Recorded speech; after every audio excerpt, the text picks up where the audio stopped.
Welcome and thank you all for coming. My task in these evenings is to frame the debate. And in this particular case, I want to start by quoting George W. Bush, who often proclaimed that Islam is a religion of peace. It's one of the few things he said with which President Obama is in full agreement. And it is doubtless true that the vast majority of Muslims around the world live peacefully and do not condone violent acts. Their secular concerns are dominant, making a living, raising families, educating their children. Their religion provides spiritual comfort, a source of meaning, even transcendence to their lives. On the other hand, just today, the New York Times reported that Faisal Shahzad, the Times Square bomber, said in court prior to sentencing, quote, "Brace yourselves, because the war with Muslims has just begun." And certainly in the past decades, the vast majority of terrorist activity has been undertaken in the name of Islam. In some respects, Islamism resembles the totalitarian movements of the first half of the 20th century, the ruthless use of violence in pursuit of ideology and power by Hitler, Stalin, Mao. Just as most of their victims were their own people, most victims of Islamist terror have indeed been Muslims. But history is replete with examples of violent minorities who have held sway over peace-loving majorities. Perhaps the relevant question for this evening is what the majority of Muslims believe. But perhaps it is whether Islam, viewed as an ideological force, is in direct opposition to Western interests and Western values. Should we respect Islam as a religion of peace, or should we accept Samuel Huntington's view that we are engaged in a clash of civilizations? Or might this be a false dichotomy? Can we honor our own traditions of pluralism and free exercise of religion and tolerance, and accept that for the vast majority of Muslims it is indeed a religion of peace, without compromising our ability to defend ourselves and our values against the ruthless few that wish us harm? Well, these are subtle and complex questions, and we've assembled an extraordinary panel of experts this evening to explore them. It's now my privilege to turn the evening over to our moderator, John Donvan. But before I do so, I'd like to invite a round of applause to congratulate him on his third Emmy Award.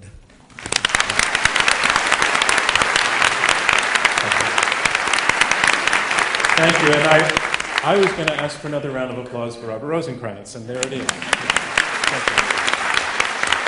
Welcome, everyone, to another debate from Intelligence Squared US. I'm John Donvan of ABC News, and once again, it is my honor to act as moderator as the four debaters you see sharing this stage with me here at the Skirball Center for the Performing Arts at New York University. Four debaters, 2 against 2, will be debating this motion: Islam is a religion of peace. Now, this is a debate. There will be winners and losers, and you, our audience, will be acting as the judges. By the time this debate has ended, you will have been asked to vote twice, once before and once again after the debate, on where you stand on this motion, and the team that has changed the most minds will be declared our winner. So let's go to the preliminary vote. If you go to the keypads on your seat, our motion is Islam is a religion of peace. If you are for the motion, press number 1.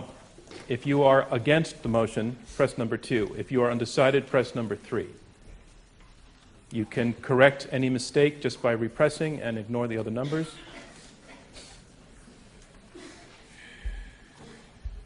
And we will present the results of both votes for you at the end of the evening.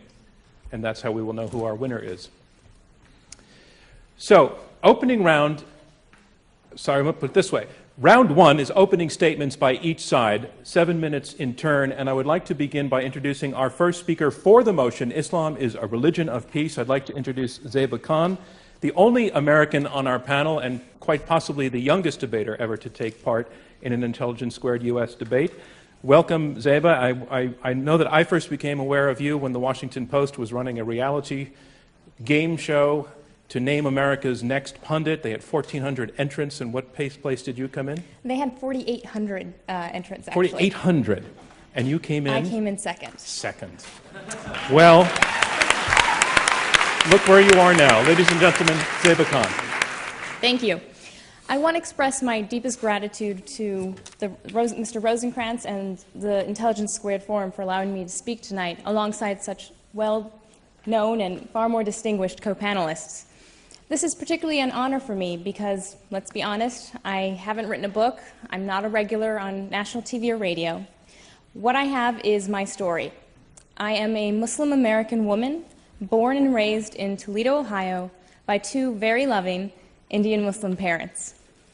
My sister, brother, and I were raised in a middle-class American home. We went to mosque on Sundays, attended Sunday school classes, and prayed the community prayer with our community of Pakistanis, Lebanese, and Syrian Muslims. When I was in high school, our mosque president was a woman who did not wear a headscarf.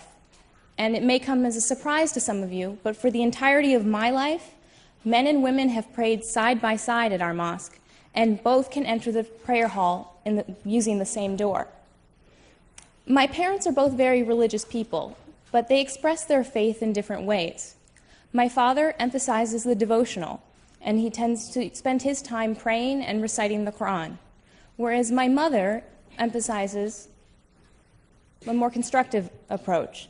She uses community service and volunteering to express hers.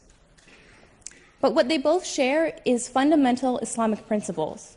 First and foremost, seek knowledge. They urge their children, all three of us, to question, to have critical minds, and to doubt. They wanted us to engage fully with our faith and to question everything. They lived out the Quranic commandment that there is no compulsion in religion, and also that God said in the Quran, "I made you into many tribes so that you might know one another." And as such, they enrolled me and my siblings in a Hebrew day school for 9 years, where we learned Hebrew, read the Torah, and prayed in a synagogue almost every morning. They always wanted us to learn about other faiths, and they always made sure that we knew the difference, though, between Islam and Judaism. But they always made sure we also respected our Jewish sisters and brothers in faith. My story is just one of 1.5 billion stories in some 57 countries. The Muslim population is one of the most diverse and eclectic in the world. We are Sunnis, we're Shias, and even in the Shia tradition, there are Zaydis, Ismailis, Ithna Asharis. There are numerous madhabs or schools of thought and Sufi mystic orders. Like Christians and Jews, Muslims can be observant, non-observant, reformist, humanist, secularist, extremist, mainstream, and there are even some Muslims who consider themselves culturally Muslim but are actually atheist. Now, the motion before you tonight is asking you to determine whether Islam is a religion of peace. And at first blush, that might seem a bit tricky to decide. After all, the Quran and the Hadith have verses in them that point to peace and justice and love.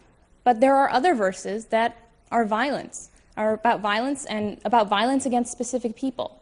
So how then do we reconcile these seemingly contradictory verses? How then do we decide whether Islam is a religion of peace? The only way to answer that question is to take an honest look at the people who practice the faith and how they interpret it. According to Gallup's groundbreaking study on what 1 billion Muslims think, 93% of Muslims around the world are peaceful mainstream Muslims. 7% are what Gallup terms as politically radicalized. And within that 7%, there's a smaller percent that has succumbed to the use of violence. Any percent is too much, but we must remember that the violent minority of a minority are motivated by politics, not religion. As Gallup concluded, what distinguishes the politically radicalized Muslims from the mainstream Muslims is their politics, not their piety.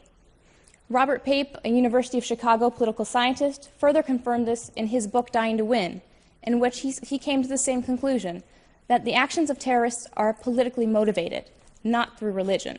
The Tamil Tigers, for example, which are predominantly a Hindu group, used and pioneered the use of suicide bombing, did so for secessionist reasons, not for religious goals.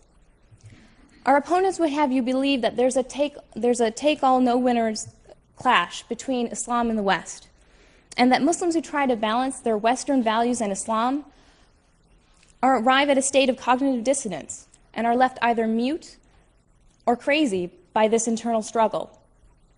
That description doesn't resonate for me, or for my family, or for my friends, or for my community, because those two aspects of our identity were never in conflict with each other and were never introduced to us as in conflict with each other.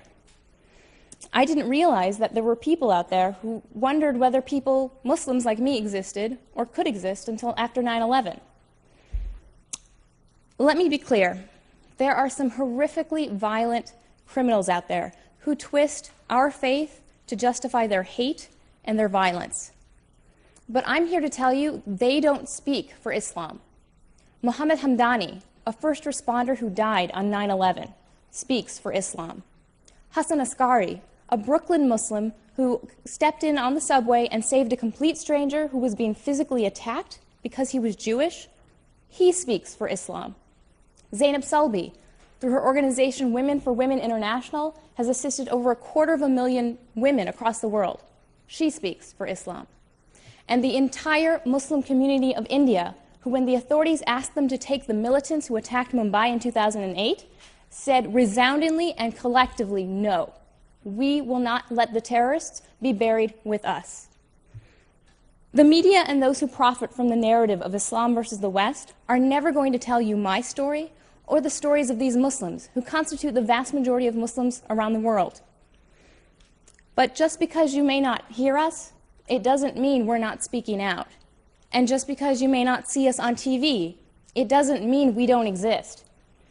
If you vote against the motion, I would argue you're voting against the moderate voices of mainstream Islam and telling the terrorists that you agree with their version. I urge you to vote for the motion. Thank you. Thank you, Zeba.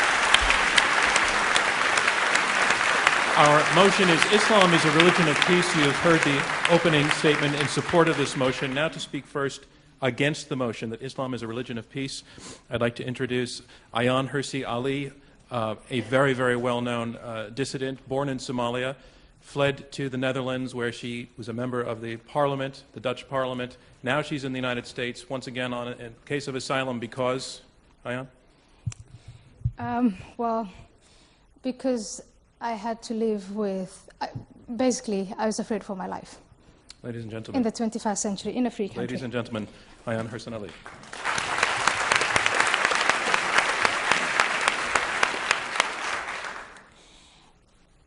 Ladies and gentlemen, I'm surprised by the motion itself.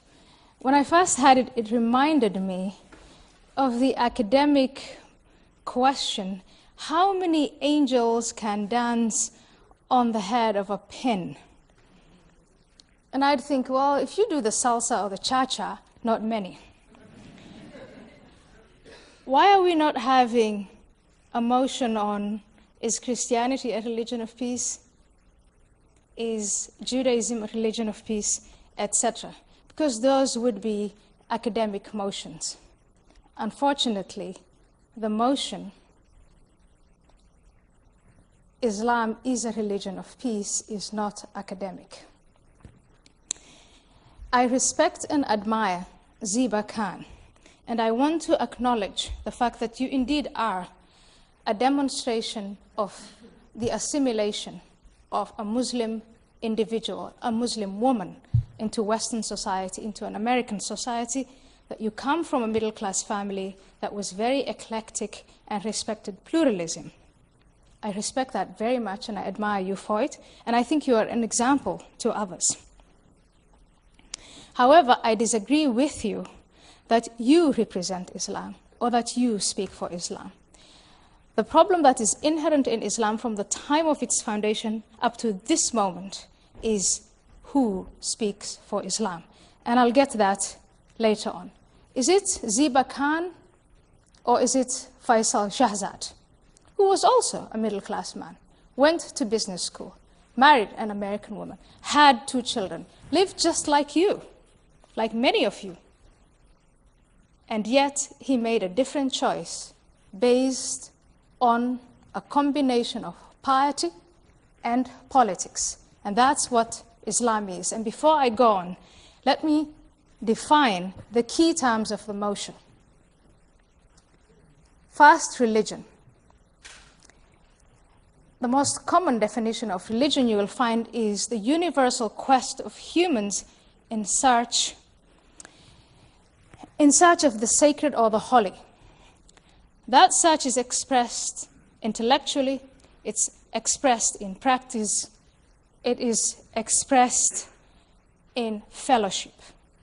And you look at a religion like Islam, on an intellectual level, it was expressed by the founder of Islam as a demolition of all other gods. Polytheism had to end, and all humanity had to be united under one God. From those of you who are familiar with history, and I think a crowd like this is, you know that no monotheistic religion can be a religion of peace. No monotheistic religion is a religion of peace. And definitely not Islam. Monotheistic religions know periods, lengthy periods of peace, but they also know lengthy periods of war. In terms of practice, yes, in Islam, you practice charity, you go to Hajj, you pray, all of that.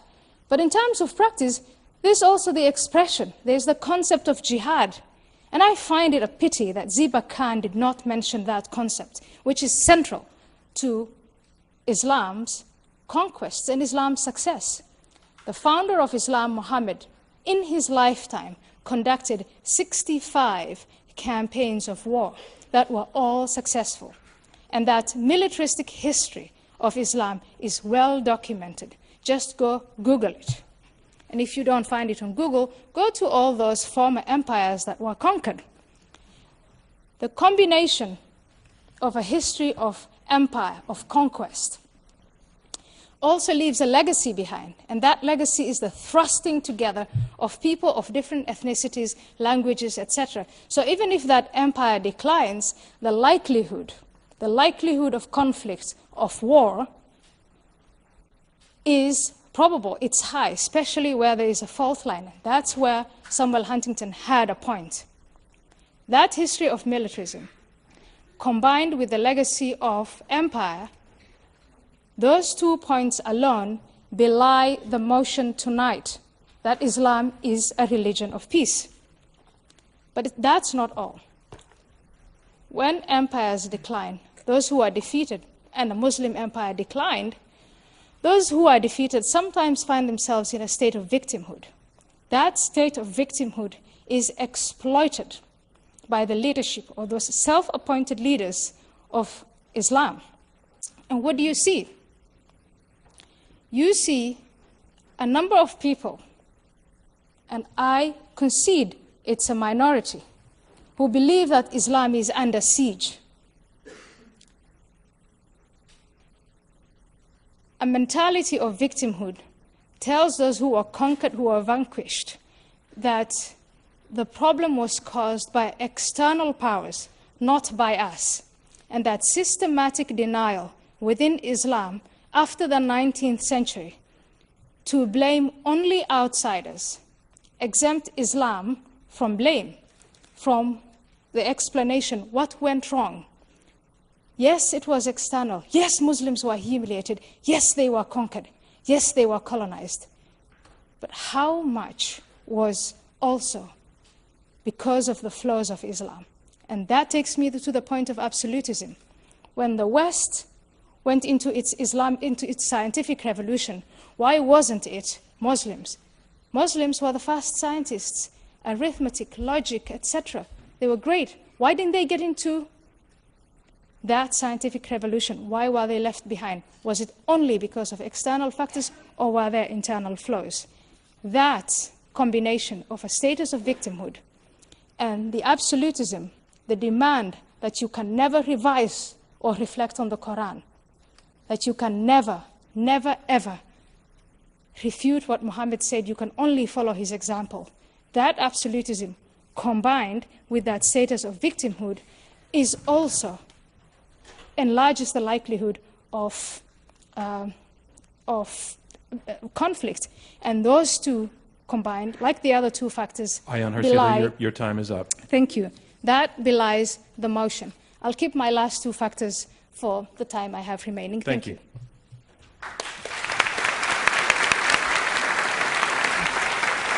We are halfway through the opening round of this Intelligence Squared U.S. debate. I'm John Donvan. We have 4 debaters, 2 teams of 2, fighting it out over this motion: Islam is a religion of peace. You have heard from the first 2 debaters in their opening statements, and now on to the third.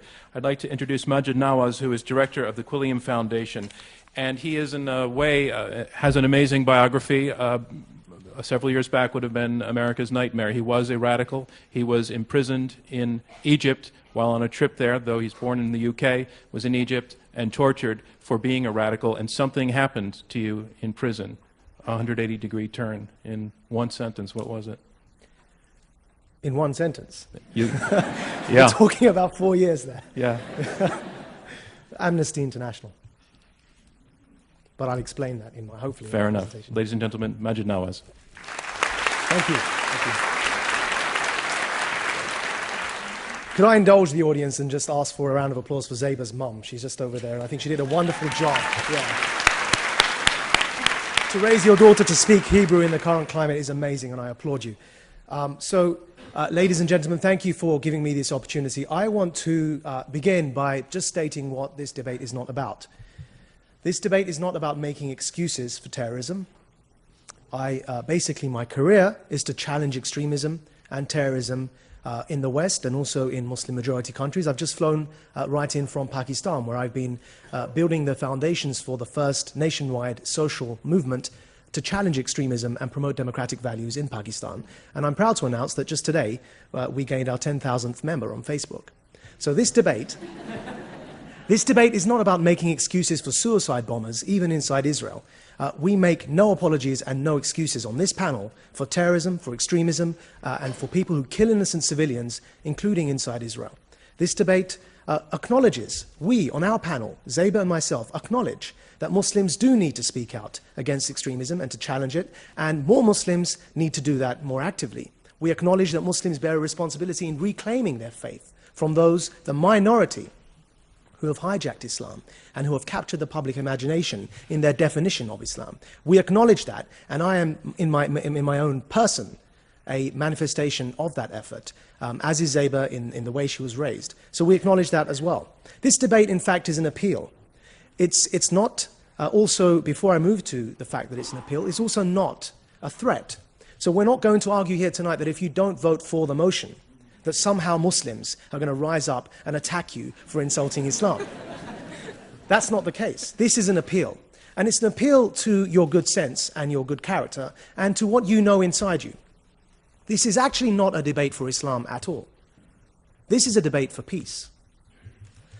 And we are not arguing for Islamic peace.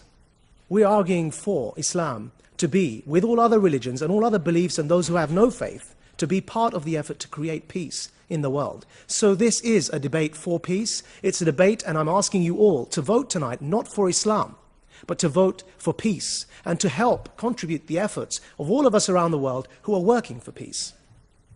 Because there were people like me who spent 13 years of our life working to create hatred. I used to believe that Islam is not a religion of peace. In fact, I used to believe that Islam mandates war. I used to believe and propagate across the world, in more than 3 countries, that Islam mandates war and mandates the creation of a state that will have at its heart of its foreign policy, a policy to create conquest. I called it jihad.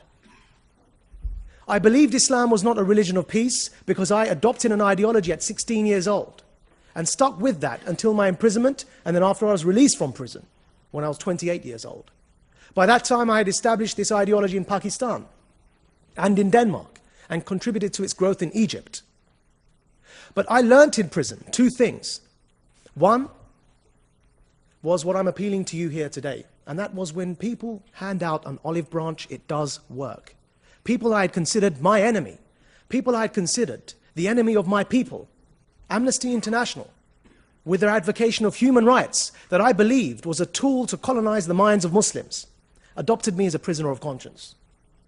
And by handing me that olive branch, I recognized that there was goodness in the world, and there were people who, regardless of the provocation they find in the world today, are still willing to fight for peace, and are still willing to redefine the debate. And that's what I'm asking you to do here tonight. Because by redefining the debate, and by insisting that they would not allow my hatred to define for them the way in which they viewed me, they changed my heart. I went on and took that message forward and helped establish the world's first counter-extremism think tank in the West, then went into Pakistan to help establish the first nationwide counter-extremism movement in Pakistan. And as I said, we have 10,000 supporters before we've even launched of Muslims from Pakistan who are helping us to redefine the debate, who are not allowing the minority of extremists to hijack Islam, to monopolize its definition, and then define for us all that this should be a world of war, not just Islam as a religion of war, but as you heard from our co-panelist here on the other side, all religions should be religions of war in their minds. Whether that's because they want to fight or because they're not believers in religions and they wish to challenge religion from that basis. And so I make an appeal to all of you tonight to help us redefine this debate. And the second thing that happened to me in prison that helped me change my mind was that I had the opportunity, I won't say good fortune because it wasn't really that, but the opportunity to mix with some of the leading founding jihadists of the world inside an Egyptian prison, ironically built by the British. And what I learned was that I had been extremely arrogant. I had suffered from the failure that I saw here tonight in my respected colleague's presentation. I had failed to contextualize history. And when I was this young and angry 24-year-old, who yes had grievances, who'd been stabbed at multiple times growing up on the streets of Essex, who had been falsely arrested on a number of occasions because of racial profiling, I was a very angry young man. But I went to men in prison who had been in prison since I was 3 years old, and then I met them at 24. And they had abandoned their previous terrorist ideology, and I had the arrogance to try and convince them that they had sold out, that they didn't understand that true Islam was a religion of war. And they said to me, young lad, come and sit down, we'll tell you a story or two.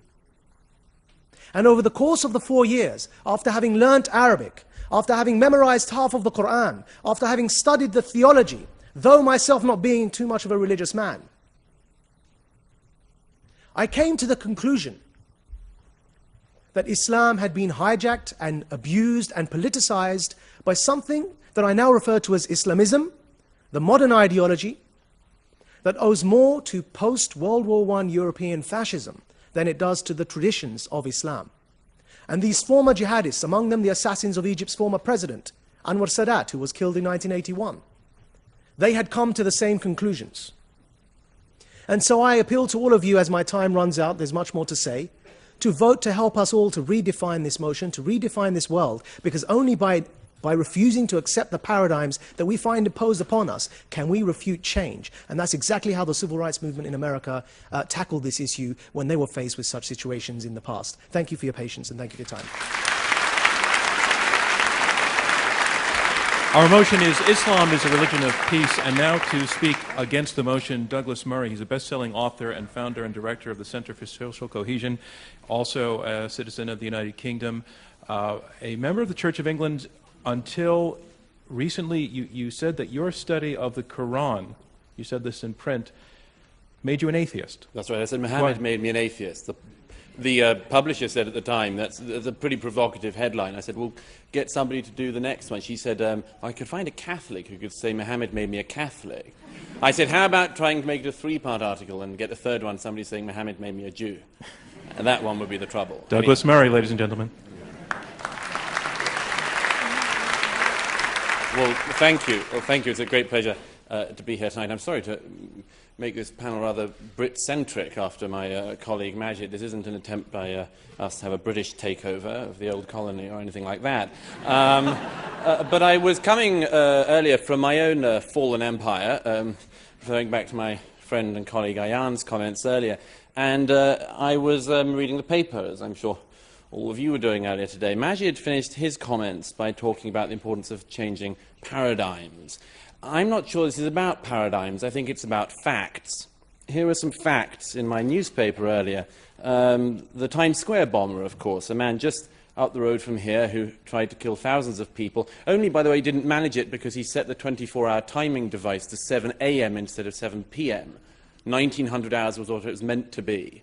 If he had have got that bit right, thousands of New Yorkers would have died earlier this year again. I see further in the paper 12 suspects arrested in France in a network trying to recruit people to go and fight American and other troops in Afghanistan. I turn to another page of the newspaper, and the city I've just flown off from this morning, a Muslim London Underground worker who was, had written to his wife, who's off to try to become a martyr for Allah, as he says. He says, more than anything, I wish Allah to grant me martyrdom. Ladies and gentlemen, we have to look at facts. We should also just quickly, if I may, refer something to the wording of tonight's debate. Ayan's already mentioned this, but I mean, let me put it this way. You're I'm sure, a liberal-minded New York audience, or at least I hope you are. We'll see. But I imagine that if the motion we had here tonight was Christianity is a religion of peace, we get to the Q&A, perhaps even before, and somebody would say, if the other side were arguing for that, somebody would say, what about the Crusades? What about that? And then there'd be some other clever clogs who'd say, what about that Florida pastor the other week? That was a nasty business. That's Christianity for you.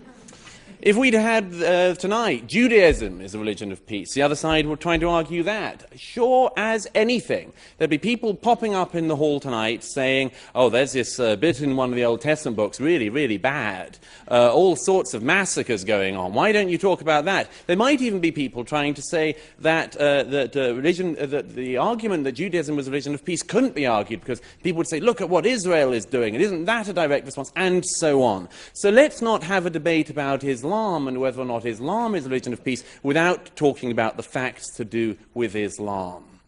It's an absurd situation we're in, where nothing that anyone does whilst being Muslim is any responsibility of Islam's. Yet anything anyone does whilst being a Christian or a Jew is responsibility of all Christians, all Jews. Let's make this as straightforward as I can. Take the categorization that eminent scholars like Bernard Lewis, Ibn Waraq have made. Let's say Islam is a very, very complex thing.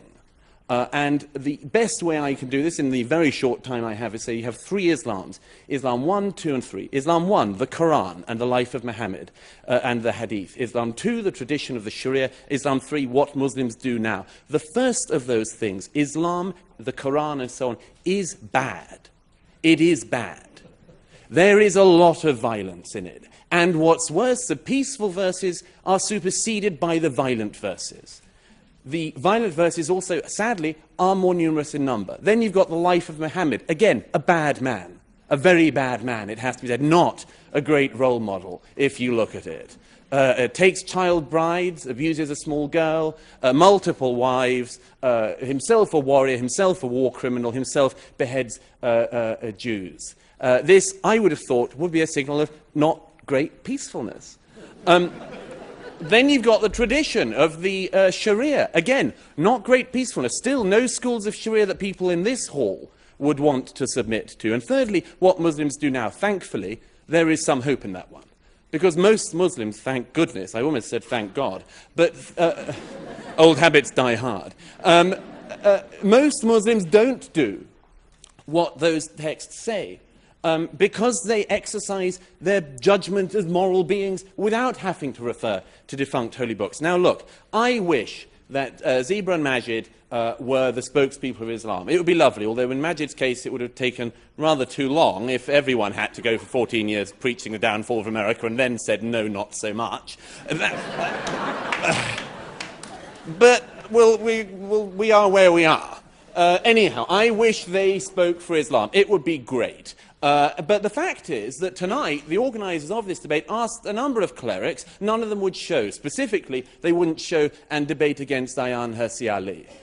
Myself, I don't think they cared. But But no, it's very interesting that they will not debate. Time and again, the actual leaders of your religion will not debate this. And you're left with people like we have here. The reason why is, of course, is that the leaders of the religion show such terrible lessons. It is not a small thing. It's not, as it were, a detail. It's not like a wacky Florida pastor. That you've got the largest Sunni state of Saudi Arabia, the most important Sunni state in the world, the most extraordinary closed prison of a society. It's not a detail, it's not a one-off nut job. The Shiite Republic of Iran is what it is, led by the people it's led by. That is not an accident, it's not a detail.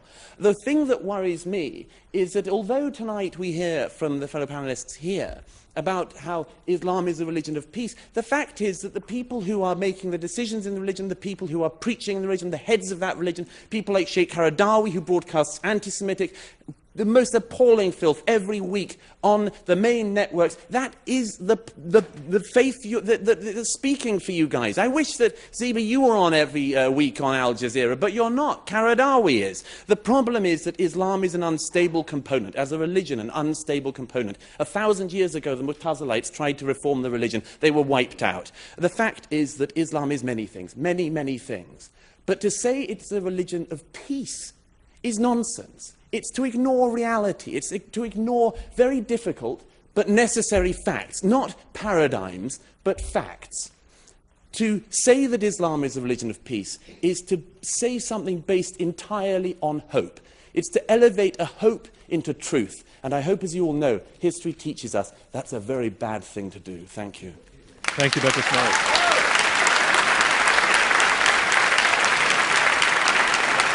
And that concludes round one of this Intelligence Squared U.S. debate. And here's where we are. We have heard opening statements. We're going to move into round two. Remember how you voted in the beginning. We're going to move into round two, in which the debaters address one another directly. They will be taking questions from me and then questions from you in the audience. So I just want to state where we are. This is an Intelligence Squared U.S. debate. I'm John Donvan of ABC News. We have two teams of debaters arguing out this motion. Islam is a religion of peace. The side arguing for the motion, Zeba Khan and Maajid Nawaz, have been make the argument that the extremists do not define Islam. Take away the extremists and you have a religion of peace. The side arguing against, Ayan, Hirsi, Ali, and Douglas Murray, argue it's not about extremists, it's inherent. It's inherent in the tradition, it's inherent in the scripture, and it's inherent in the history.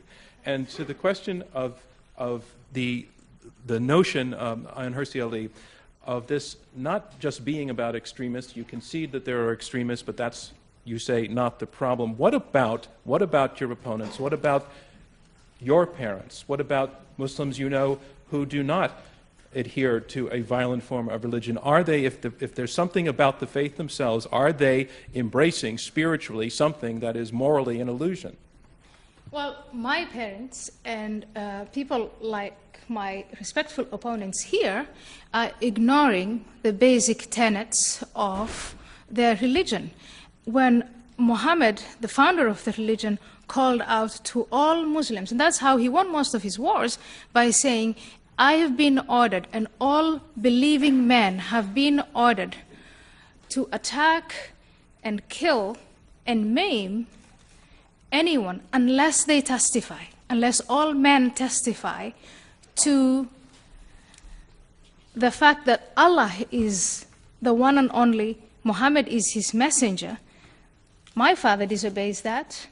Maajid Nawaz tried to obey that first and then stopped obeying it. But the fact that that scripture is there and that history of militarism is there belies the notion that Islam is a religion of peace. The point I want to make is Islam is a religion, when you take the scripture, that can be employed to wage war, and Islam as a civilization has known periods of peace, but you cannot, if you pay attention to that history, pay attention to the evidence, continue to say that Islam is a religion of peace. No monotheistic religion is a religion of peace. No monotheistic religion is only a religion of war. It is both. But in Islam, and that's why we are debating it in the 21st century, there are more occurrences of violence and war and strife and subjection of women than there are in other religions. And my point, our point is, let's not deny it, because by denying it, we don't solve the problem. Let's admit it, and then as intelligent people, take it from there.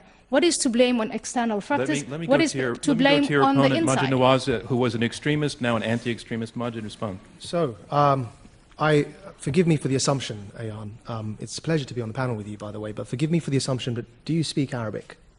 Have you studied Arabic grammar? I'm asking for a purpose which, if you do give me the chance to explain, I will. But first of all, just let me ask you that question. I don't speak it as well as you do. And I want Oh, to I know don't know what that. where the question is going before I give a full Right, answer to okay. that. You If may you be- want me to quote the You may be Quran, I surprised. will. You may be surprised that I don't know if I speak well or not. But the reason I'm asking is that you just quoted a hadith of the Prophet, and you actually really did exaggerate what he said. And I'll quote to you the exact hadith in Arabic and then translate it. Now, what you quoted was, well, the hadith is "Umirtu an uqatil an-nasa 191 to hatta." 193. Wait, just let أمرت أن Maajid- أقاتل الناس حتى يشهدوا أن لا إله إلا الله. Now, what you quoted and in the translation was kill and maim, and he went on and explained. Now, actually, uqatil means to fight. Now, I'm not saying that that's a good hadith. What I'm saying is when we're translating, let's try and be accurate. And that brings me to the point. And that is that I've just thought of a word to describe this, and it's just come to me, so thank you, because I'm going to use it forever onwards. And that word is suspended intelligence. There's a tendency when discussing Islam to suspend the tools that we have learnt and studied, that you have studied as well, that we use to analyze every other piece of scripture and literature in the world. And that is that we recognize that texts do not speak for themselves. We recognize that when we interpret scriptures and texts and books and poetry, that they are contextualized, that we have methodologies to approach them. When we're reading Shakespeare, when we're reading anything, we recognize that there's a way to interpret text, and there are schools of thought and differences over how to approach texts. Now, if we contextualize Martin Luther and say the Reformation was a good thing, despite the fact that he said, kill and slay the peasants, wherever you find them, when they followed Thomas Munzer, when he was calling for not just breaking away from the papal authority, but also for rebelling against the monarchies and the dictators that they found themselves in. Martin Luther sided with the tyrants against Munzer and said, kill the peasants wherever you find them. Despite that, I'm prepared to say the Reformation was a good thing. And the reason I'm prepared to say that is that Martin Luther must not be judged by the standards of civilization that we, after an accumulation of thousands of years, have arrived at. He must be judged by the standards of civilization that were around during his time. And that's how society evolves. And we recognize that for every other faith and for every other piece of literature, yet when it comes to Islam, somehow we want to suspend Douglas Murray. what we've learned about Now, that come on. and quote Come on a verbatim from moment, texts. Maajid. Yes, we read things in their context. I mean, you read We do. Chaucer in context. Chaucer doesn't have followers. He doesn't have 1.4 billion people who believe every... Sorry, or I meant- quoted or are meant Martin to Luther, believe, not Chaucer, Or are that meant is. to believe everything I that says... suppose Hang on, Martin hang on, Luther does have followers, If you doesn't he? allowed me to speak, Yeah. I'd address your Luther point. Yeah. I'll get there, I promise. Right. You don't have followers of Shakespeare who insist on, or are meant to be insist on line by line following everything Shakespeare did and believing everything he wrote. That's because it's literature. Actually, what's happening, Maajid, is you've put your finger on the problem. Absolutely. It's not us that isn't applying the rigorous critical faculties. We're applying them to the Quran as we would to any other work of literature. You're not, because you can't. And the final thing on that, What do you mean he can't? What do you mean that he can't, Douglas? Well, because Maajid knows very well that Maajid if is a he's... believer. that And if he's believers through- are not allowed to contextualize the Sorry, text. Is that can I true? bring you back to my question? What But about wait, Martin is Luther? that Because point if true? you Well, were, if if- you were if the allowed point- to just a moment, contextualize, you would say some of the things that Right. Muhammad did is crap. If You the- would say some of Yeah. the things Maajid, is it he did true was that you great. cannot- So you you cannot- contextualize. Is that true? No, it's not true. Now, can I say... What do you that think of as Muhammad many- taking a 6-year-old as a bride? What do you think of that? I don't think that's a particularly good idea. However, what I would say is that Glad to hear it. there are many, many people We are in progressing. history that have done such a thing. And what we're talking about here is the failure to contextualize actions for the standards of their time. And I'll come back to the point I made, because, Douglas, you didn't address it despite your about protestations to that you do were so. going to. Now, let me just ask you again. Martin Luther was a fundamentalist, Yes. wasn't he? Absolutely. All Christians will let agree me- with you that he was Right. a fundamentalist. Can I now answer Majid's Please. question? And then I want to bring in Okay. Zeba. If there were currently Lutherans, there are Lutherans around, you meet them occasionally in Scandinavia and so on. Very nice, very nice it is. And peaceable guys they are by and large. If, however, there was a large proportion of Lutherans somewhere in Scandinavia that started blowing up non-Lutherans, or no, sorry, let's be absolutely right, started massacring peasants.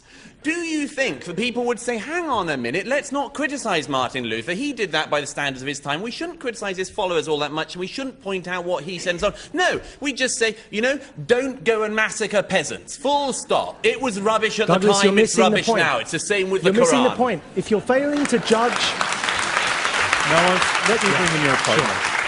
Zeba. I just wanted to point out in terms of when we're talking about the Quran and saying that we can't contextualize it, that's simply not true. That is a debate that's hot in the community amongst Muslim scholars and amongst Muslims themselves. We're debating that very question. Is the Quran a living document? Much like it's similar in comparison to, say, the Constitution and the debates that happen around that. Around that. The fact is, scholars say that, you know, when you look at the Quranic Arabic, there can be, 2, 3, 4, 5, 6 interpretations for every word. There's only certain things in the Quran that scholars agree are concrete, like the concept of God, afterlife, things like that. But beyond that, there is a wide range of interpretation, which is why there is a history that not many people look at, and that's part of the problem, that nobody's actually looked at the history of debate within Islam about every sort of aspect that can come to mind. I disagree with that. The reason why I disagree with it, it would be more accurate, Zeba, if you said the scholars that you find attractive say that.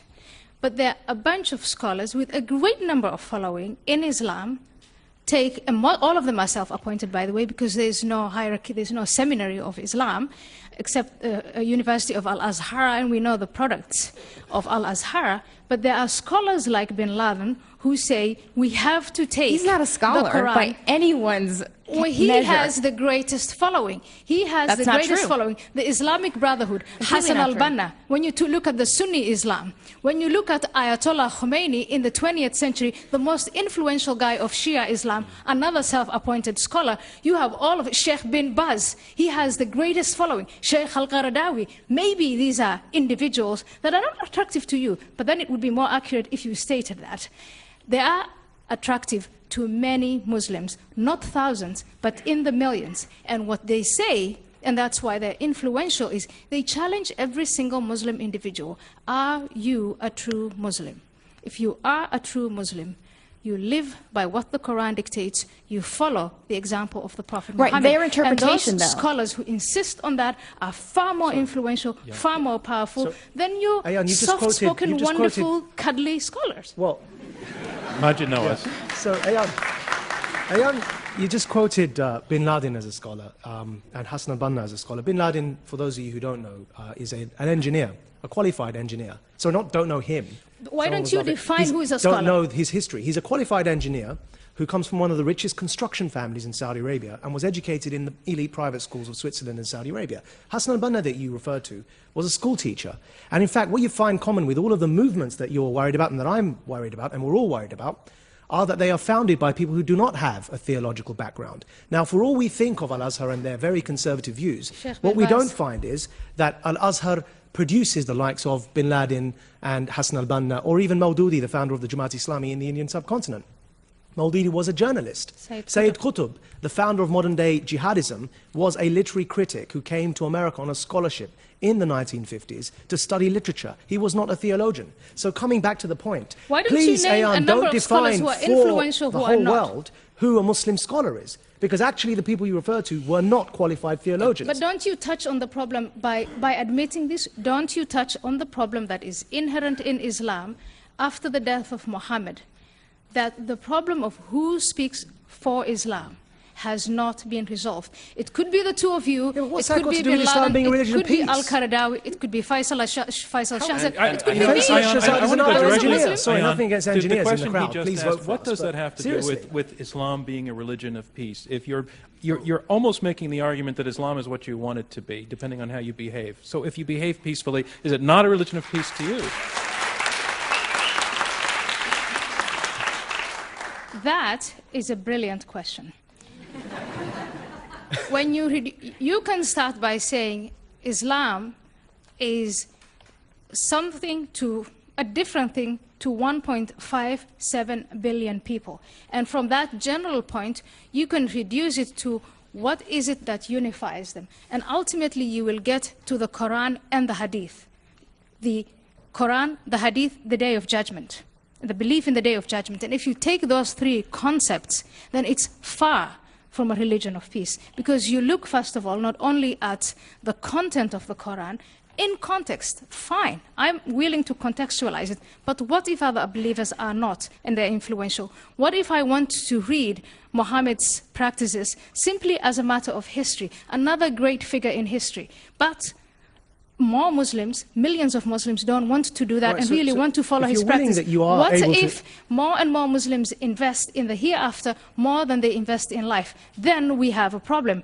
And that's why I ask you to vote against the motion. It cannot be only a religion of peace. Because if it were only a religion of peace, if it were perfect, why would we have this debate? Why would we be talking about reforming it? Can you be 15 seconds? Extremely succinct, I promise. Yeah. Maajid's trying to imply that the whole extremist problem is a sort of misreading by engineers and literary critics. Unfortunately, that's simply not the case, hasn't been historically in Islam, and isn't now. Ayatollah Khomeini, who Ayan mentioned earlier, was not a self-trained engineer, rich boy like Bin Laden, unfortunately, and managed to hurtle a very developed, distinguished culture back in time in 1979 and hurtled this country back into the state it's currently in under these cloaked dictators. Okay. The Grand Mufti of Egypt is not a self-taught, and yet he taught people the other year that all Muslims should go and fight the Israelis with the Hezbollah. Sorry, on Khomeini, I acknowledge Khomeini is a trained theologian, and the fact is he came in the 70s, Douglas, and that proves something. What was he so famous for? Khomeini was recognized for bringing a revolution in Shiite theology. And what was the revolution? Those of you who've studied this will know that the revolution was that up until him, Shiites had been avowedly religiously secular because they believed no one had the right to rule in God's name until the Messiah came, and let them wait for that Messiah until the end of time. Khomeini changed that and turned it on its head. And if that proves something, it proves one thing, and that is it was not consistent with Islamic Shiite tradition. What he did was a very modern revolution, influenced by his studies in Europe and influenced by modern European fascism. He broke from tradition, and that's why it was called a revolution. He was not a continuance of Shiite tradition. It's the fault of the Europeans, in other words. It's external. No one's saying that. Remember the victim status. Seriously, Zeba, I want to ask you something about reforms for Islam. Does Islam need reform? It needs a renaissance. It doesn't need a reform. Reform in the sense, and the reason I say that is because we have to be careful of our terminology. If we say reform as in Reformation, we're thinking of a Christian context, where you had the Protestants and Martin Luther saying, rejecting the Catholicism and the Pope. But the thing is, in Islam, there is no Pope. There is no centralized authority. So there can't be a reformation in that sense. What there needs to be is a return to genuine Islamic principles, which have been not studied, have not been enforced, and are forgotten. So it's not exactly that. All right. But a return to genuine Islamic principles is exactly what Al-Qaeda is advocating. No, that's not actually what they're... No, that's actually incorrect. A return, a rebirth, Al-Qaeda, so the difference between Al-Qaeda is exactly what all those extremist organizations are. The radio cannot make sense of two voices, and I'm talking now too at the same time. So I'm going to be quiet. I'm going to give you 20 seconds to make that point, and then I want to hear back. So think 20 seconds. When you look at the extremist the organizations that we've come to call extremist, what they're advocating when they answer the question, what went wrong? We had this empire, we lost it. How do we regain it? Their answer is a rebirth. Let's go back to the origins, a revival of it. Is that what you want, Zeba? No, they actually covert the language for their own political purposes. Al-Qaeda is not calling for a return to Islam or to original Islam or anything like that. They're actually using Islam as a cover for their political grievances. When you look and ask Muslims, ask 1.5 billion Muslims, when you look at the mainstream, they're 90%. They're peaceful and fine. When you look at the politically radicalized, when you ask them, what do they fear most? They say Western domination and occupation. But when you ask mainstream Muslims what they fear, they say economic issues, unemployment. There's a clear difference. And so they're not, what we can determine from that is that it's not religion, because religiosity between the two is indistinguishable. How pious they are, indistinguishable. It's the one factor that makes the difference is what they focus on and their grievances against, perceived grievances against the West. Douglas Murray. But don't we get back to one of the core problems which you still haven't addressed, which is the life of Muhammad and his teachings, which is as follows, is that if a Christian group decides to go back to the teachings of Christ, you know, the worst stuff they find is the Sermon on the Mount of Olives. They can find one verse where Jesus is said, I think the Gospel of St. Matthew, to have said, I come not to bring peace but a sword. But the rest of it is all love thy neighbour and all that sort of stuff. If you're a Christian group looking to go back to the sources of Christianity, you just find a lot of, well, hippie stuff for a lot of modern people.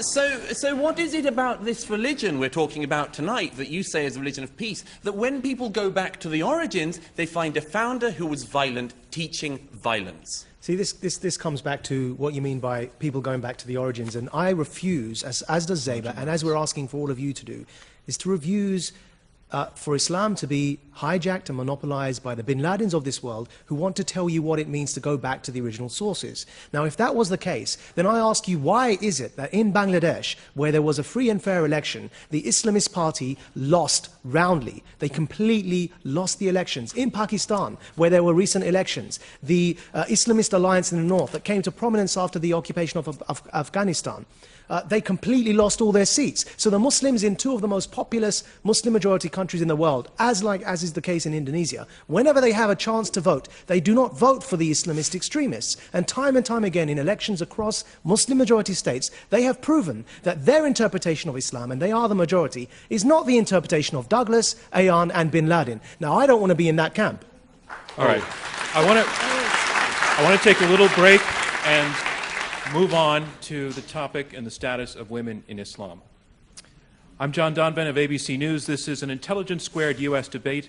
We're at the Skirball Center for the Performing Arts in New York City. Our motion is Islam is a religion of peace. We have two teams of two arguing for the motion, Zeba Khan and Maajid Nawaz, and arguing against the motion, Ayan Hirsi Ali and Douglas Murray. Here in the West, one of the issues that is very complicated for people in coming to terms with what they think Islam is the status of women in Islam. I'd like to go to Zeba Khan. Take that on. You know what I'm talking about.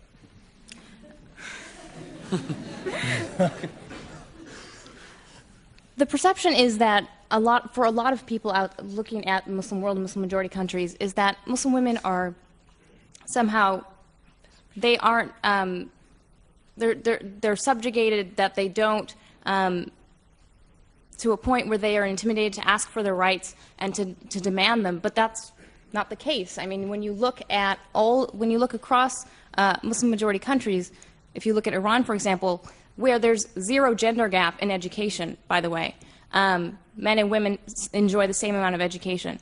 Obviously, when you're at that level of education, you're aware of what your rights are and what you are demanding. And so, you know, in Iran and places like that, they are demanding their rights. They are pushing for them. In places like Afghanistan or Pakistan, where the gender gap is larger, that gap obviously needs to be filled. But there are women who are pushing there as well. It's not. It's women that are stepping up and taking the lead on this. Other side response? Ayan Hirsi Ali. Well, when I try to define Islam as a religion there is expression. What you find in the Quran is expression after expression, verse after verse, and also in the Hadith that women are subordinate to men, that they have a guardian, they need to have a guardian. Their testimony is worth half of that of men. They can only inherit half of what their brother inherits. When it comes to sexual offenses, women are the ones who get, in reality, where Sharia is implemented, and that is not only the practical side of Islam, but also the fellowship side of Islam, everywhere where Sharia is implemented. And there are more places in the world today where Sharia as a family law is implemented, where it's not implemented on a political level, but in all of those places you see a subjugation of women. You see honor killings. You see women who are denied education. If you look on a global level, the levels of illiteracy among women in the Middle East is appalling. That's not something that I'm telling you because I'm, you know, whatever, I misunderstand Islam, but that is report after report. And the latest one is the United Nations UNDP Human Development Report that was first published in 2002, and that was again published in 2003, 2004. And if you follow these reports, this is empirics. This is not something that I'm imagining. The situation of women in the Middle East, in Muslim countries, is dire. And the principles that underlie it and the practices are Islamic. It's Sharia law in action. And the appalling, the nightmare is women who have fled those countries, who are now in the West, American citizens, European citizens, are subjected to parts of Sharia law. And Zeba, I think that denying that kind of, not just as a matter of debate, but I then try to question, where does your solidarity lie as a woman who grew up in a free country, a free woman, and as vocal as you are, shouldn't you be more solidar with them? I am. Zeba Khan. I am.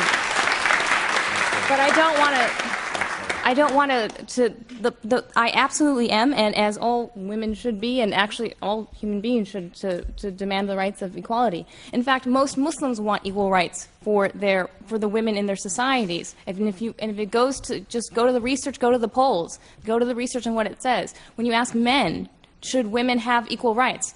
Majority in the countries surveyed, in the Gallup survey, said yes, they should have equal rights, including in Saudi Arabia.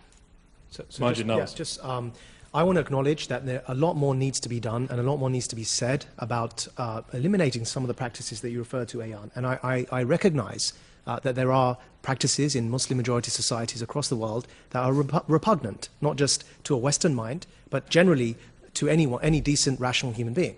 But I want to approach this being a man, and the first man on the panel to comment on this question. Great. I want to approach this from a slightly different angle, and that is this, that many of you in the audience are men, and if the law of average was to fall true, then you'd be probably around 50%. Now, how many of you would be comfortable with your spouse, your wife, as your boss at the same time? And it may sound, it may actually be a truism, because for many people in a marriage, the boss is the wife. But the reason I'm asking that question is that even in times like today, many men find that uncomfortable, to be married to their boss. And yet, Ayan, who referred to these practices that were repugnant to us and said that they are sourced in Islam, the founder of Islam, the Prophet Muhammad, his boss, his first wife, was his boss. And many people don't know that. And so what I want to demonstrate by this point is that it's a complex matter. There are practices in Muslim-majority societies that we need to reform, but it's too simplistic to trace them back to the life of a man who lived 1400 years ago, and in many of his practices was quite revolutionary for his time, and in others was like every other man during his time. So the fact that Douglas referred to the fact that he had a bride that was underage is something which we can now look back on and say that was an awful practice. But just as we look back on many things that Romans did and say that was an awful practice, just as we look back on many things that Martin Luther did and said that was an awful practice. But we don't judge these men by the standards that we have today. Let's bring in Douglas Murray. No, we do, and we should. We should, Maajid. And may I say, it's a bit too cutesy to compare a man who raped a 9-year-old girl repeatedly with men being, the wife's a bit of the master of the household and so on. A bit too cutesy and a bit too much avoiding the issue, which is this, that this is actually a very real concern which doesn't just apply in mid-7th century Arabia, but today, here and now, in Britain. In my own country, we now have, thanks to an arbitration act put into a law in the 1990s, whereby people can have civil disputes arbitrated under laws that they can decide on, that we now have Sharia courts in Great Britain. And the Sharia courts that in Great Britain are operated by people who are actually clerics. They are religious authorities. There's one at the moment, Siddiqui in Leicestershire. Now this man runs a set of Sharia courts. A couple of years ago, it turned out that we found out a little bit about the sort of thing he was deciding. And sadly, again, it's not reformist stuff, because when you go back to the Sharia, people take the lessons from it and they make judgments like the following. 6 women who had gone to the Sharia courts because they were being physically abused by their husbands. They were persuaded to drop the cases because this should be a matter between a Muslim woman and her Muslim husband and the Sharia court. This should not be a matter for the police in Great Britain in 2008. That stinks. What's more, there was in another case, a local Muslim man died. His will was arbitrated by Sharia because that was what happens now in 21st century Britain. And the arbitration of this man's will gave half the inheritance to the daughters as to the sons of the man, because that's what you have in the Quran. But so it's all very well to say Maajid just that it's something actually said that he agrees with you that this stuff needs to change. But the point is that when you look at the courts that are doing this, when you look at the religious authorities, when you look at the clerics, the judgments they're making, those are the kinds of judgments. I wish that Maajid would get some clerics on his side who could set up rival Sharia courts that didn't decide that women were second-class citizens. But sadly, at the moment, that is the case. So, Douglas, actually, the irony was, that, as you know well, that the person who came out most publicly in support of those regrettable Sharia courts in the UK was the Archbishop of Canterbury, and we at Quilliam opposed their creation. And actually many Muslims in Britain do oppose their creation because it raises the question. Islam has never had a clergy, it's never had a pope, and so when you try and institute Sharia courts as law, the question arises, whose Sharia do you follow? Now that's an internal debate that's going on and raging, and that I'm part of in Pakistan, for example, because there isn't one version of Sharia, and everything you've referred to is bad. We condemn these practices, but the fact is we can't be reductionist, essentialist, simplistic, lack nuance and call it Sharia, because there isn't one Sharia, as you well know, just as there isn't one reading of Shakespeare. All right, I want to move on, and when we come back, we're going to take questions from the audience. All right, so we're going to go to questions from the audience now, and if you raise your hand, what I'll do is take a cluster of questions and then start presenting them to the panel.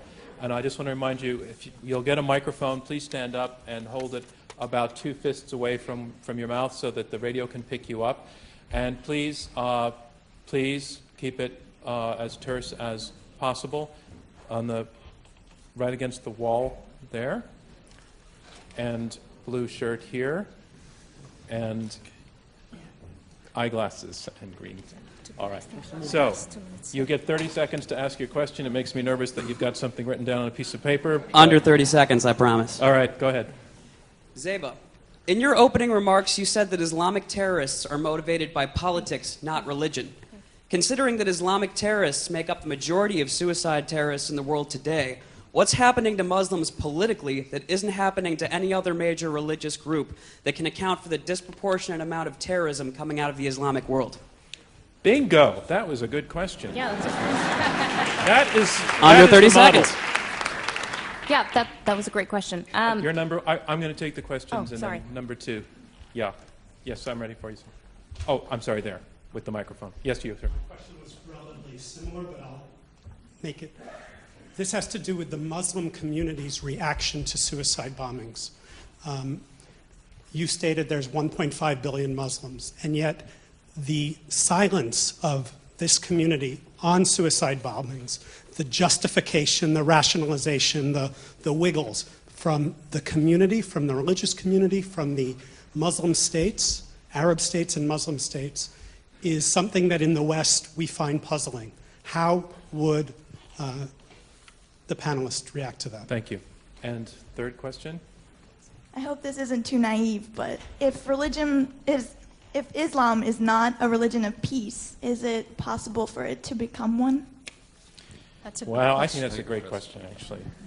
I was trying to get at that with the reform issue, but I just think you put it far more eloquently.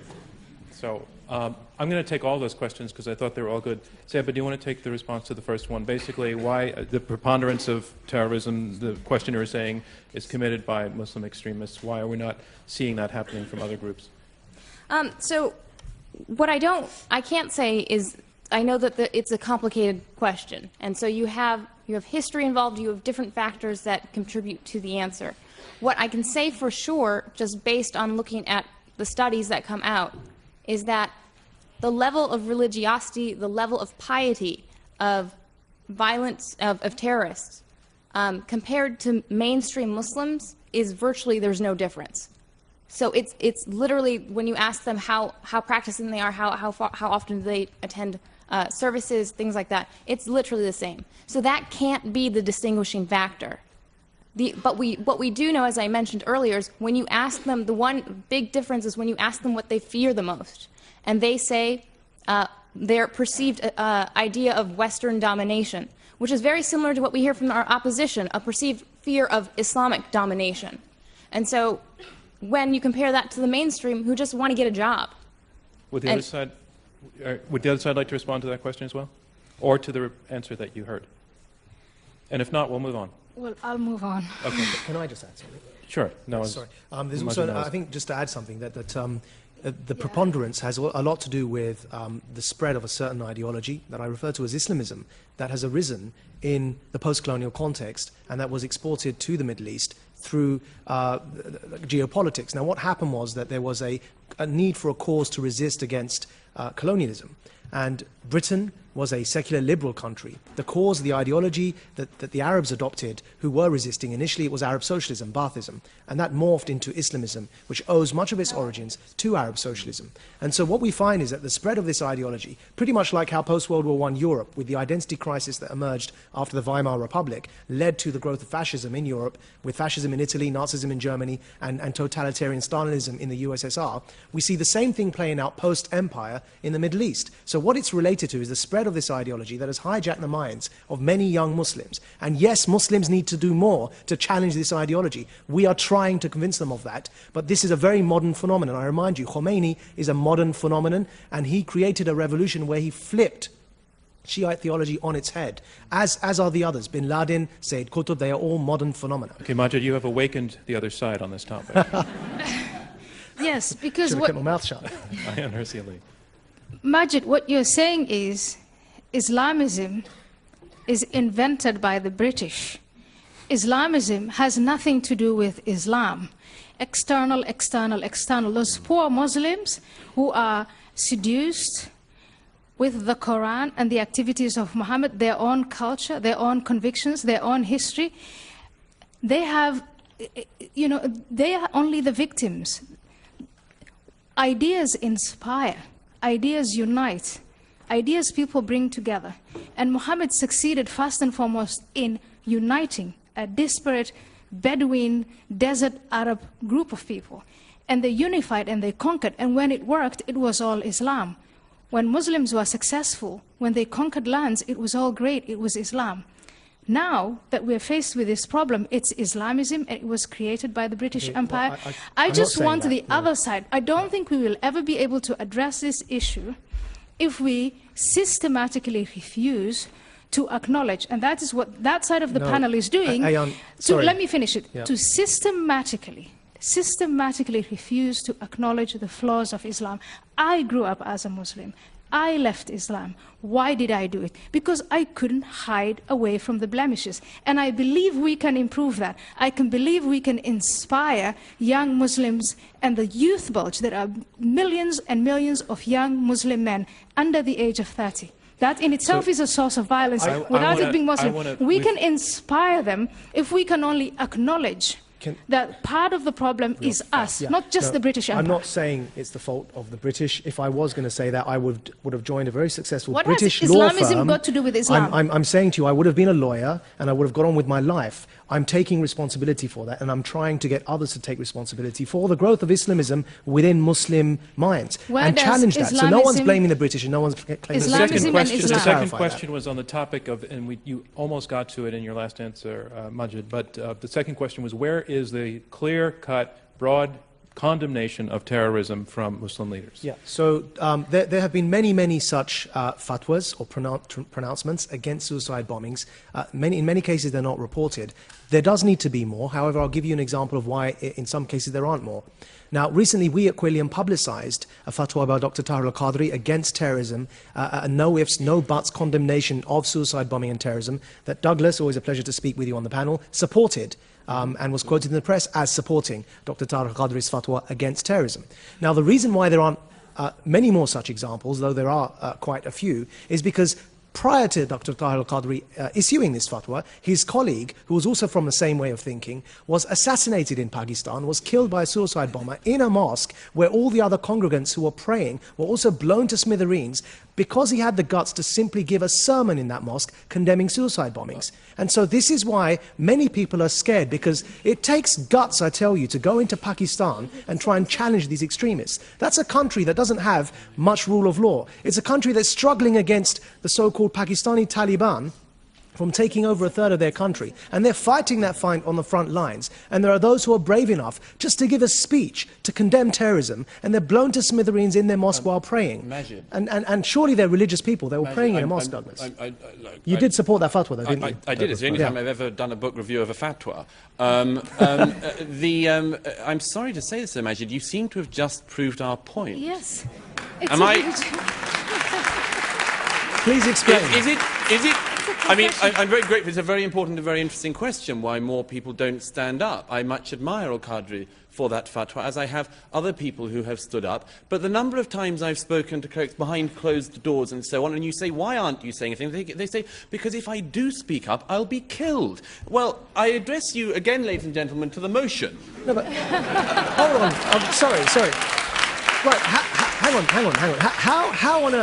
How on earth does fear of being killed in Pakistan by a minority faction of extremists prove Islam is not a religion of peace? Let me put it this way. Douglas, put it this way, then. No, sorry, I've got to... Because really, what you've just said is really quite absurd, and I've got to clarify. It takes one person to kill all of us here. One person in a suicide bombing. Now, if we were scared of saying what we're saying now because of that one person, it doesn't mean all of us love war and hate peace in any way whatsoever. It means we all fear that one person who could walk through that door with a suicide bomb jacket strapped to his chest. If we were That's discussing an absurd argument, Quakerism Douglas. here tonight, does anyone think that when a Quaker said, I'm quite fearful about speaking up against certain things in my faith, come on, this only happens with Islam. There is no other major faith in the world today where it is the case that people are fearful of addressing religion because they're afraid they'll be killed. It's only Islam, and we're saying there's a reason. I'm afraid of being killed by apostates, Yes, and many of you who came here tonight came under unusual circumstances. I'm not in government. I'm not a powerful person. I am a citizen. Just a normal, ordinary person. Can you explain what you mean by unusual circumstances? Unusual circumstances. You went through metal detectors to come to a debate in New York. I mean, talk about Quakerism. That's because it takes one person to get through those metal detectors and blow us up. It doesn't mean the majority of people are terrorists. Let me finish. The people that I am protected against, and you as an audience too, the individual who wants to kill me because I'm an apostate of Islam is inspired to do that from the scripture of Islam, the example of the Prophet Muhammad, the clergy that preached to him, and the reward he will get in the hereafter Ayan, that is promised in the Quran. All of that is Islamic. The sooner you admit that, I'll tell you what he's inspired by. the sooner you admit that, the sooner I can get rid of my bodyguards. He's inspired. I'll tell you what he's inspired by. Yeah? Right.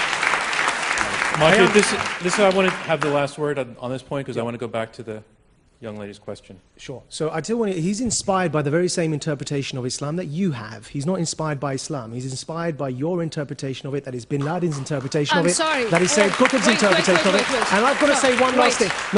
I've got to say one last thing. The thing is, you're not the only one on this panel.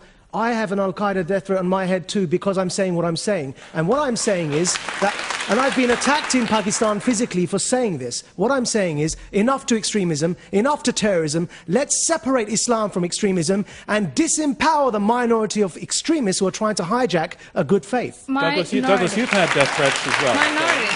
You have also had death threats. Sure. I mean, one of the points about this area is everyone gets death threats. I mean, it's just an unfortunate thing about this Zeba and I are debate. going to leave the I mean, stage. as I say again, I think it speaks for itself. I hope no one threatens a chair. Can you repeat the question that I liked so much? Yes. If Islam is not a religion of peace, is it possible for it to become one? My answer is yes, on condition that, first of all, Islam is not a religion of peace, and I hope that we have demonstrated here tonight that it's not. Can it become a religion of peace? Yes, if a number of conditions are met. But what is it for all of the people who practice it peacefully? But let me complete the what conditions. What is that faith that And they're not only practicing practice it then? peacefully, but we... That's the part that I'm not finding in your explanation. Why are we having, again, over and over again, first of all, in my view, no monotheistic religion, because there's that divider between we and they, and because when that's unifying, I mean, there are so many factors within every monotheistic religion that make it inherently aggressive. It's not only Islam. But there are a number of factors that in the 21st century combine again, there is the history of militarism and the awareness of that. There's the victim status. There's the youth bulge. Let's not forget that. There's the revival of that theology, the revival of the example of the Prophet Muhammad, the investment in the hereafter. And you say a lot of people practice the religion in peace. What we know is that a lot of people are passive and are actually not practicing their faith, are not practicing Islamic Who are scripture. you to say who's practicing their faith and who's not? Let me finish. They're It's not for following you the to example. decide. I'm the Muslim. You're not. But let me finish. Let me finish. You are not practicing.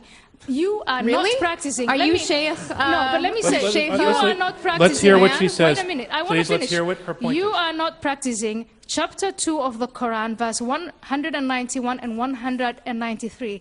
And slay them wherever you find them, and drive them out of places whence they drove you out, for persecution of Muslims is worse than the slaughter of the non-believers. Chapter 2, let there be no compulsion in religion. Yeah. Chapter So, 2, okay, to well, each community great. which has I given love that. direction as it follows, all of you compete in the performance of good which deeds. This could go on So for which a very long point? time. We have so many verses. So that's not Let me say, a but that reliable proves my argument. Well, point. let's That have one proves person my speak point. at a time, If and you you will come read back. the peaceful, Ayan, start again, because I was talking. that proves my point. If you read from the Quran and you say it's a religion of no compulsion, and you believe that that verse is practiced by a person like you, you will concede that there are other Muslims who will read the verse that I just quoted and be inspired to engage in acts of violence. And by the way, the verse that you just read, it has a latter part that says, except the unbelievers. Sure, I'm sure every part does, and I can look at the Old Testament. But and I New wanted Testament to the same complete way. the answer to the question. Let's Zeba answer this. Sorry, what was the last point? Well, my last point was that it is both. It's not just a religion of peace; it's also a religion of war, and both verses prove that. Okay, but do you want to respond to that, Zeba, or do you want to? I think I'll have to come back. Okay, Douglas. That is an important one. Ayan and I, and people who make some of the points we make, are often accused of taking bits of the Quran out of context. I think you've just seen a very good example of it from the other side. I'm not saying that that isn't a good verse to live one's life by.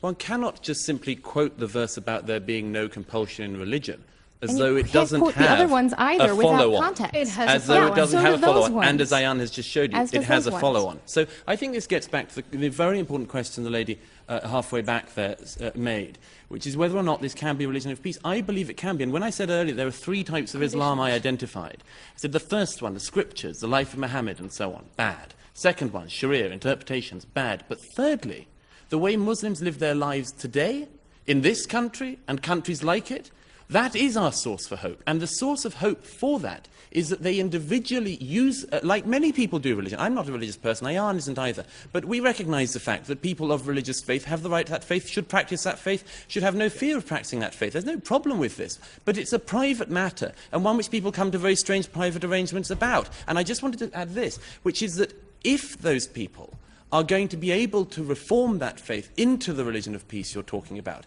then yes, we would be the first people to encourage them. But if we're going to have that debate, as I hope we've shown tonight, it has to start with honesty. Let's do one more round of It has to start questions. with frankness. Donna, do we have time for one more round? Yeah. So I'm going to do it again. I would love to hear from an audience member who is a member of the Muslim community. Absolutely. Yeah. If you feel like speaking. And not that I'm profiling, but I saw a lot of blonde people raising their hands. And again, I realize it's a complex world. Jihad Jane was That blonde. kind of profiling is allowed. All right, I'm going to take something from the left. Yes, blonde person, you can go. Anybody from the... Yeah, okay, go ahead. And then on the right side, yes, okay. Ma'am, I see you. Yep. So, again, remember that way that great question was phrased? That's how you do it. So, for those in favor of the motion, my question is, what she just read from the Quran. You know, you expressed that you didn't agree with it, and clearly, you know, you're interpreting the religion as you will, and in a very peaceful way, which is great. But you know, do you ignore those parts? How do you react to it? You said there were multiple ways, just like we interpret the Constitution, there are multiple ways to interpret what the Quran is saying. I just want to know exactly how you interpret that chapter she just read to us. Thank you. To that end, I happen to be Roman Catholic, but my wife is Israeli, and my son just went through his bar mitzvah. There was some pretty spicy stuff in Leviticus. Sure. Yeah. Sure. But then I had no Catholicism idea. went through the Reformation and Enlightenment. Yes. Hello, I'm from Pakistan. I'm a Muslim from Pakistan, and I just want to comment on the suicide bombings. There's one almost every week. And if you feel that as a nation, after being destroyed repeatedly since 9/11, we would still be sympathetic to extremist sentiments when two of my students were killed in suicide bombings. But what is your question? My question is, I want you to consider what the value of socio-economic, cultural factors, political dictatorships. What role do those factors play in making young people susceptible to extremism? Do you not feel that Maajid covered that in his remarks? Because I feel that he did. Well, I don't think the audience understands. Let me put it on hold then, and then the third person. I have a question for Ayan Hirsi. I'm a Muslim woman, and she was referring to the subjugation of women. This has to do with the subjugation of women. I'm from India, and my question is, if women are not educated, in a lot of Muslim countries, that's the problem, that women are not educated. And when they're not educated, they don't know what their rights are. And so they're not going to demand their rights. That's the whole point in not educating half the population. But my question to you is, what does that have to do with Islam? Because according to my understanding of the Quran, the first word that was revealed of the Quran to Prophet Muhammad was read. It had to do with education. And the Quran... So can you give me a question in one sentence? I know you can, so go for it. My question is, what does that have to do with Islam? Because the Quran doesn't say that, according to my understanding. The education, it doesn't say educate men, do not educate women. Nowhere in the Quran have I found that. Let's take that last question first, Ayan. I want to agree. Thank you so much for that question. And I completely agree with you that women in the Muslim world today, not all of them, but most of them, are denied education. The reasons that are given by those who do the denying are Islamic. They refer to the concept of guardianship. So the guardian has the authority to decide whether he sends a girl to school or not, and for how long she goes to school. The main reason in Muslim countries where girls are sent to school, Muslim communities where girls are sent to school, the main reason for pulling them out at the age of menstruation is the fear, the terror that they might lose their virginity. That modesty, sexual modesty that is demanded of girls, which at first it preceded Islam, it was a tribal Arab culture elevated to religion in Islam, where people find within the Quran that in the Hadith, that insistency on her virginity, on her being a virgin on the night of her wedding, that is one of the main reasons that is given. And if sexual emancipation were to occur within the Muslim world, and I want to challenge a guy like Maajid Nawaz to take the forefront as a man by saying that you value a partner, a human being, more than her hymen, that would revolutionize Islam completely. It would take, girls would go to school, they would be independent, they would be able to articulate what their rights are, and more importantly, they could make Islam a religion of peace because they would bring their boys up to be employable, to be educated, and to renounce suicide, killings, and martyrdom. Uneducated mothers are mothers whose children, whose boys, bad guys can take advantage of. We're at the point where normally we move on to our third round. We have these two questions standing out there, and I'm going to extend, with everybody's acceptance, a few minutes of this section tonight. Nobody seems to be leaving, and no one's asleep. Maajid, if you can be very brief to that, and then I want to get to the last question. To be honest, I value a can of Diet Coke more than a hymen. I mean, really, everything's more valuable to me than a hymen, and especially a woman. So I really don't understand the point of your question there. But allow me to say, however, that every Muslim questioner from the audience today is not a true Muslim, and every one of you may be a Christian is not really a Christian, and any of you may be a Jew is not really a Jew, because I have the absolute monopoly of defining all three of those religions for all of you. And really the passages that, because I'm saying this because of the first question, and that is the passages that were referred to about fight them wherever you see them. Now the thing is really, the founding fathers of this great country who wrote the Constitution believed in slavery and were practicing slavery. Now, does that mean that we're going to define the whole of America and its Constitution by that practice? Or are we going to contextualize that practice and say that when they founded this country, slavery and abolishing slavery was not at the forefront of their minds, but later on it was abolished, and that's an achievement for this country. It's not something that defines this country. And so, likewise, these passages, yes, they can be used and they are used in a problematic way. And it's our responsibility, not just as Muslims, but as decent human beings, to go out there and challenge the abuse of these passages. But we must not forget that as with every other document in history, it had its context and it was abused. And now when we have gone ex post facto, we can look back to that and judge it with the very civilized standards that we've arrived at and say, that was wrong. Now, perhaps let me in put 50 years' time, I may be defined as uncivilized. I want to put the question as it was phrased to Zeba, which was, how do you filter out? Right, exactly. How do you filter that out? How do I interpret is what you're asking? Despite what our opposition says, I do have that right. And basically, I look at my faith. I'm sorry, who asked the question? Oh, okay. I look at my faith in the way I was raised with core Islamic principles, which is how my family raised me and that I determined as an adult were correct, which is compassion and tolerance and plurality and strength and diversity, because we are a diverse population. There are as many interpretations of Islam as there are people.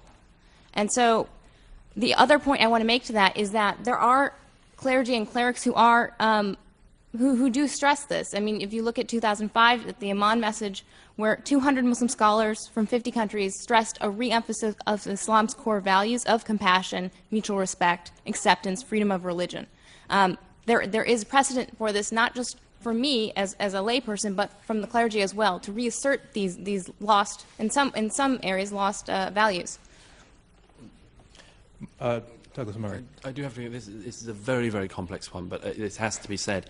Maajid's just given the comparison with the founding fathers, and there has to be some clarity about this. Yeah. This country rightly reveres your founding fathers, but you don't think that their word was immutable or unchangeable. Yeah. You don't believe. I don't think that anyone in this room who criticised Mr. Jefferson now here tonight will be declared an anti-American apostate who can be fit for slaughter. The problem that our opponents have to address, this, is that in a religion which is based on the idea that the Quran was dictated direct by God to Muhammad, and that therefore if you are criticizing the Quran or throwing out bits or pulling it apart, like most Christians and Jews have come to that stage, but pretty much you pick a mix with your holy scriptures, and it's quite a good, humane way around it. But with Islam, if this is the revealed word of God, revealed, it has to be said, as it was shown again earlier tonight, in a particularly obscure and unreadable dialect, which, if it was meant to be understood by the whole of the world, it's a bad place to start. If this were the case, then, as I say, we come back to this problem. The founding fathers said many great things and did some bad things, but you are not committed as Americans not to criticize the bad things they did, and this is a problem our opponents are going to have to address. And that concludes round 2 of our debate. So here's where we are. We are about to hear brief closing statements from each debater. They will be 2 minutes each, and this is their last chance to change your minds and to respond to some of what's been said over the last hour. You will be asked to vote once again and to pick the winner just a few minutes from now. But first, on to round 3, closing statements. Our motion is, Islam is a religion of peace. And speaking first against the motion, Ayan Hirsi, a resident scholar at the American Enterprise Institute and a critic of fundamentalist Islam.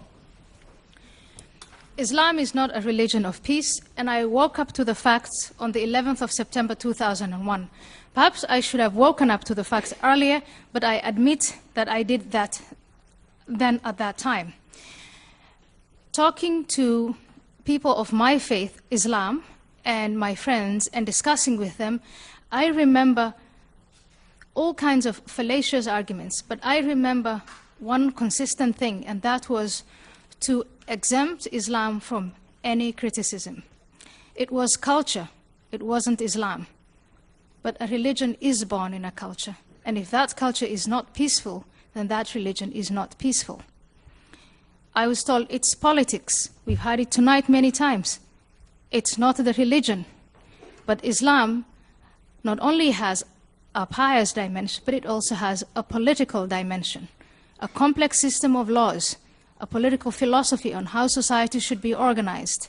And if you look at that political system, it's anything but peaceful. What emancipated me from the order to submit my will completely to Allah, which in practice means the concentration of power in the hands of a few, was to learn to think critically, the Enlightenment. Vote against this motion and open up the flows of Islam for debate in order that Muslims, those who are not yet emancipated, may take charge of their own reason, of their own faculty. Vote against the motion that Islam is a religion of peace, and toss that fallacy into the trash can of history. Thank you. Thank you, Ayan, Hirsi and Liz. Our motion is Islam is a religion of peace. Now to summarize his closing position for the motion, her position for the motion, Zeba Khan, writer and advocate for Muslim American civic engagement. Thank you. Faisal Shahzad, the underwear bomber, and the group of young men that were picked up in Pakistan. All of them were for violence and trying to attack our country and learn how to attack our country elsewhere. But the one thing else that the media consistently forgets to mention, or conveniently forgets to mention, is who turned all of them in. It was Muslims. It was their family. Because that is a Quranic principle, that you stand up for justice, even if it's against yourself. And in this case, someone's son, or several people's sons, or the underwear bomber's father, who was Nigerian and not American, did this, turned him in, and sent word to the authorities. And a Senegalese merchant was one of the first, unreported, but was one of the first people to see the Times Square attempted bomber. Our opponents have a very simplistic outlook on this, on the world and what's currently at stake. They see it being Islam versus the West. But the truth is, it's not. It's between moderates and extremists of all kinds. And I urge you to vote for the motion because the overwhelming majority of Muslims, the facts are clear. They are peaceful, they're mainstream, and they condemn violence against civilians and have no interest in terrorism, which is consistently, as the woman in the audience said, are attacking Muslims, mainstream Muslims, every day, brutally and oppressing them because we don't accept their version of Islam.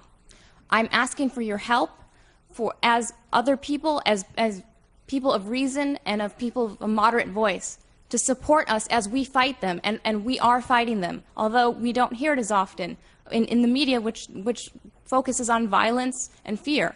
But the fact is, Muslims have always been fighting them. Zeba Khan, your time is up. Thank you. Thank you very much. Our motion is Islam is a religion of peace, and here to summarize his position against the motion, Douglas Murray, best-selling author, founder, and director of the Center for Social Cohesion. Thank you. Well, thank you for a very enlightening, I think, debate tonight. I think we, on this side, made it very clear that we don't think there's a fight between Islam and the West, or Islam and civilization, or anything else like that.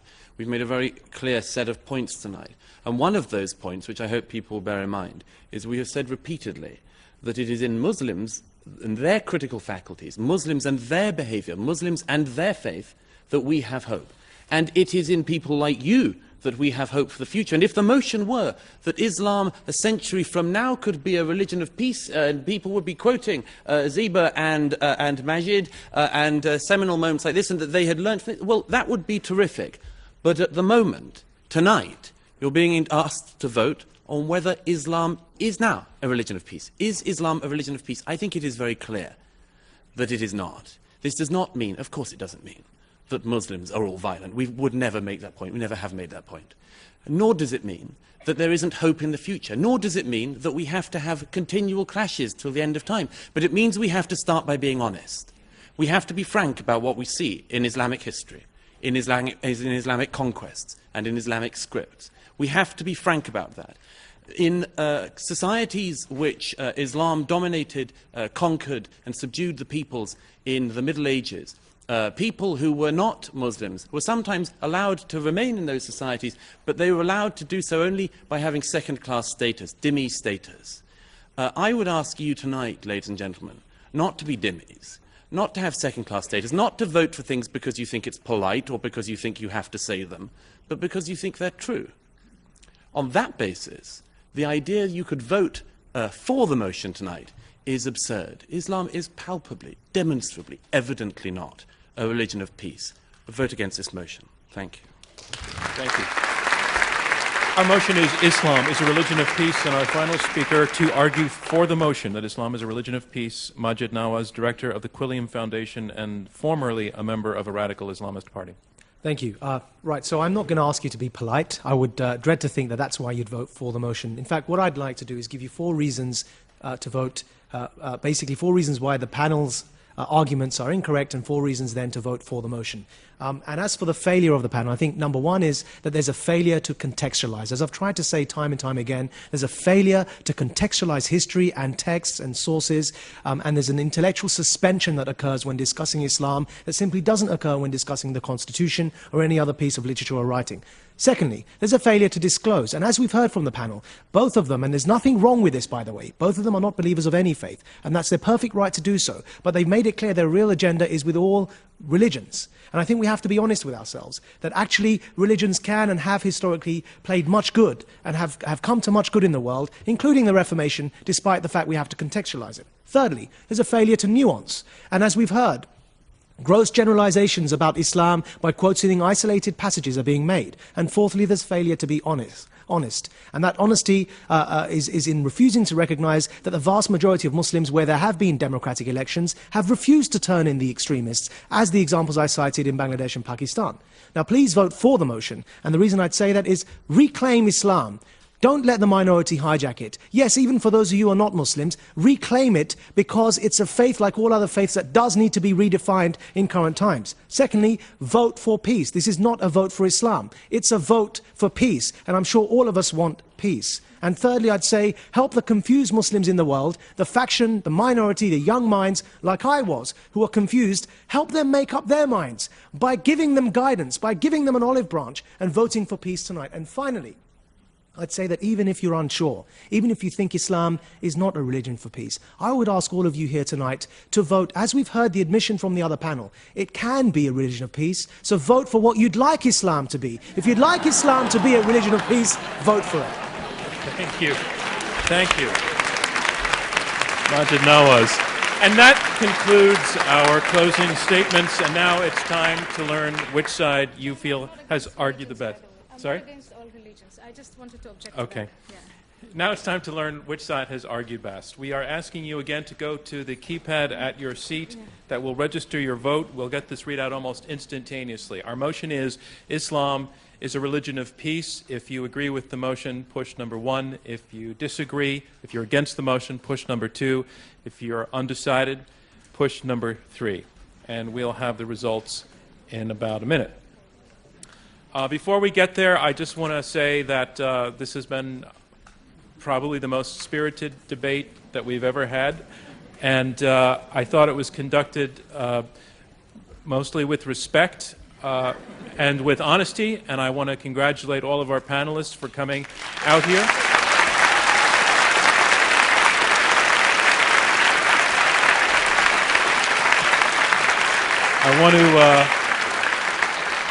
I want to thank you and our audience. The questions were all excellent, including, ma'am, the one that I didn't get to. I apologize, but it was a time issue. But the questions were terrific, and I want to thank all of you for coming through the metal detectors, which were a metaphor, in a way, for the situation that we're in and the reason that we're debating this topic. But you should give yourselves a round of applause for being here and for taking part in this tonight.